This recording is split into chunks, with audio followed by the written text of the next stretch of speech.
आम्ही एनडीएचे मी मगाशीच सांगितलं की शिवसेना हा 4थ्या क्रमांकाचा पक्ष आहे आणि भाजप आणि शिवसेनेचं जे नातं आहे फार जुनं आहे. कार्ड नसतं बाबा, सगळं उघडं आहे. आणि आम्ही खासदारांसोबत गेलो, खासदारांच्या काही विषय होते ते मांडले तिकडे. आणि अमितभाईंचं देखील कार्यपद्धती आपल्याला माहीत आहे. ते ताबडतोब त्याच्यावर ॲक्शन घेतात आणि त्यामुळे अमित भाईंच्या बरोबर देखील महाराष्ट्रातल्या विषयांवर चर्चा झाली, निवडणुकांच्या विषयावर चर्चा झाली आणि एक अतिशय चांगली चर्चा त्या ठिकाणी झालेली. पण जे ऑपरेशन महादेव ज्याच्यावर खऱ्या अर्थाने ऑपरेशन सिंदूर आणि ऑपरेशन महादेववर विरोधी पक्षाने, काँग्रेसने, इंडी अलायन्सने जे आक्षेप घेतले, भारतीय लष्कराच्या शौर्यावर शंका उत्पन्न केल्या, आदरणीय प्रधानमंत्री महोदयांवर संशय व्यक्त केला, शंका उत्पन्न केल्या, हे आणि ऑपरेशन महादेववर देखील त्यांनी संशय उत्पन्न केला. पण म्हणून आम्ही ऑपरेशन महादेव सक्सेस झालं. तमाम देशवासियांच्या मनातलं जी खंत होती त्या अतिरेक्यांना ठार करण्याची ती पूर्ण केली. म्हणून आम्ही महादेवाची प्रतिमा त्यांना भेटली. हा बिलकुल त्यांच्याबरोबर देखील अतिशय चांगली चर्चा झाली, मन मोकळेपणाने चर्चा झाली. खूप तेही अगदी चर्चा करताना आणि जे काही ऑपरेशन सिंदूर असेल, हे शिष्टमंडळ असतील, त्याचबरोबर काही कौतुक केलं, ऑपरेशन महादेव असेल, या सगळ्यावर आणि एकंदरीत विकासावर देखील चर्चा झाली. श्रीकांत शिंदे यांचंही कौतुक त्यांनी केलं आणि त्याचाही मला खऱ्या अर्थाने अभिमान आहे की त्यांनी संधी देखील दिली, एवढ्या तरुण वयामध्ये एक प्लॅटफॉर्म दिला, डेलिगेशनचं नेतृत्व करण्याची संधी दिली, त्यावर देखील चर्चा झाली.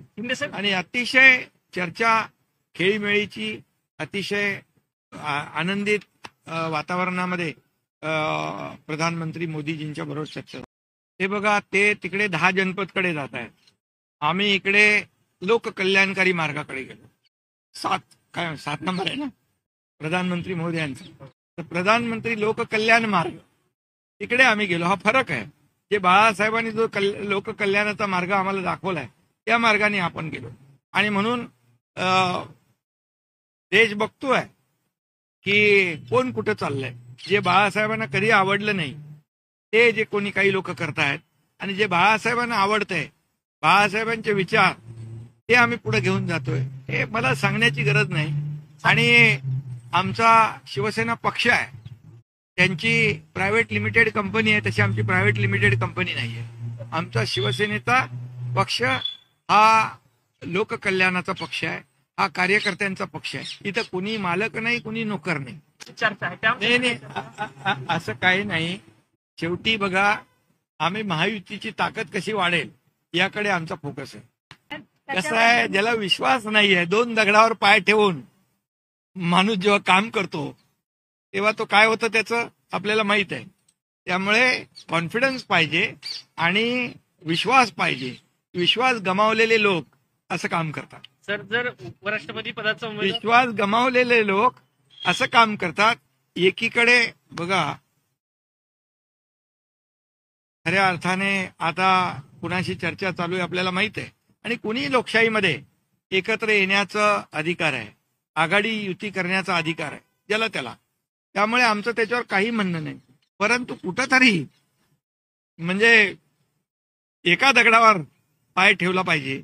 परंतु काही लोक विश्वास गमावल्यामुळे 2 दगडावर पाय ठेवून असतात. जनता शून्य आहे, ये पब्लिक है, सब जानती है. आणि लोकसभेमध्ये, विधानसभेमध्ये लोकांनी त्यांना जागा दाखवलेली आहे. आणि पुन्हा येणाऱ्या स्थानिक स्वराज्य संस्थांमध्ये देखील आम्ही केलेल्या 2.5 वर्षाचं काम, आता सुरू असलेली दुसरी इनिंग आमची देवेंद्रजी आणि आमची टीम, हे काम, या कामाच्या जोरावर येणाऱ्या स्थानिक स्वराज्य संस्थांमध्ये देखील महायुती मजबूतीने जिंकणार. हिंदुत्व त्यांनी सोडलंय म्हणून तर भेटतात ना. ते सावरकरांचा अपमान केला तेव्हा मूग गिळून गप्प बसले. त्यावेळेस देखील पाहिलं की जे आपल्या लष्करावर प्रश्नचिन्ह उत्पन्न करतात, लष्कराला बदनाम करतात, प्रधानमंत्री महोदयांना बदनाम करतात, ते विदेशात जाऊन देशाची बदनामी करतात, पाकिस्तानची बोली बोलतात, पाकिस्तानमध्ये त्यांना प्रसिद्धी मिळालेली आवडते. याचं काय? हे देशप्रेम कुठलं आहे? हे पाकिस्तान प्रेम आहे? असा प्रश्न प्रत्येक नागरिक विचारतो. पण साहेब त्यामुळे जाणीवपूर्वक ते हे वक्तव्य करत असतात. आणि नक्की आपल्याला मी सांगतो, देशाच्या विरोधामध्ये, भारतीय लष्कराच्या विरोधामध्ये या देशाचे प्रधानमंत्री नरेंद्र मोदीजी यांनी जे काही 11 वर्ष काम केलंय, या देशाचा विकास केलाय, 11व्या क्रमांकावरून अर्थव्यवस्था 4थ्यावर आणलेली आहे, त्यांच्या विरोधात त्यांची बदनामी करणं, हे सगळं जे आहे हे जाणीवपूर्वक करतात. पण याचं उत्तर या देशातली जनता नक्की योग्य वेळी देत राहील. मी देखील स्वतः आणि आमचं डिझास्टर मॅनेजमेंट जे आहे हे स्वतः लक्ष ठेवून आहे. आणि यामध्ये आमचे मंत्री आहेत गिरीश महाजन, हे देखील यामध्ये आमचे जेव्हा जेव्हा अशा प्रकारची आपत्ती येते, मग काश्मीरमध्ये असू दे, उत्तराखंडमध्ये असू द्या, नाही तर आणखी कुठे असू द्या, त्यांना सुरक्षित आणण्याचं काम आमच्या सरकारचं आहे. या छोट्या मोठ्या गोष्टी तुम्ही आता, मला नाही वाटत काय कुठे आमचं महायुती मजबूतीने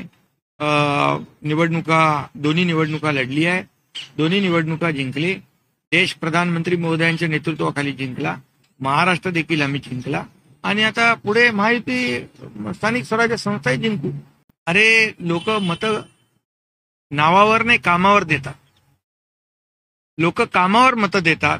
जे काम करतात त्यांना लोक मतं देतात, जे विकास करतात त्यांना लोक मतं देतात. जे घरी बसतात त्यांना मत देत नाहीत. घरी बसणाऱ्यांना घरी बसवतात. त्यामुळे आम्ही काम करणारे लोक आहोत. आमचा विकास जनतेच्या समोर आहे. आम्ही केलेलं काम लोकांच्या समोर आहे. राष्ट्रीय मुद्द्यांवरून अगदी कुठे पोहोचला, ते बीएसटी मध्ये घुसले. इकडे मोठ्या कामावर या. बघा, त्याची युती करायचं ज्याचा त्याला अधिकार आहे. आणि शेवटी हे सर्व जनता ठरवत असते कोणाला उभं करायचं आणि कोणाला घरी बसवायचं. त्यामुळे हे जनता कामाच्या जोरावर मतदान करत असते. आणि आम्ही काम केलेलं आहे. आम्ही ग्राउंडला फिरतो. आम्ही ग्रासरूटचे, जमिनीवरचे कार्यकर्ते आहोत. फक्त फेस टू फेस काम करणारे आहोत, फेसबुक लाईव्ह करणारे नाही. शिक्षक व्हाव्यात. निवडणुकाबद्दल, कुठल्या प्रक्रियेबद्दल लोकांमध्ये आक्षेप असू नये, अशी आमची भूमिका. अभी वो 10 जनपद जा रहे हैं. हम प्रधानमंत्री लोक कल्याणकारी मार्ग पे जा रहे हैं, जो बाला साहेब ठाकरे जी ने हमें दिखाया. अभी जो बाला साहेब ठाकरे जी ने कहा है कि वहां मत जाओ, 10 जनपद, वहां जाने वाले लोग हैं, तो जनता देख रही है. 10 जनपद जाना क्या लोक कल्याणकारी मार्ग पर जाना. और मैं ये कहूंगा, जो हिंदुत्व को बार बार गालियां देते हैं, देश के विरोधी बयान करते हैं, हमारे भारतीय सेना पर सवाल खड़ा करते हैं, हमारे आदरणीय प्रधानमंत्री जी की विदेश में जाकर बदनामी करते हैं, पाकिस्तान को अच्छा लगे ऐसा बर्ताव करते हैं, ये ऑपरेशन सिंदूर पर सवाल खड़ा करते हैं, ऑपरेशन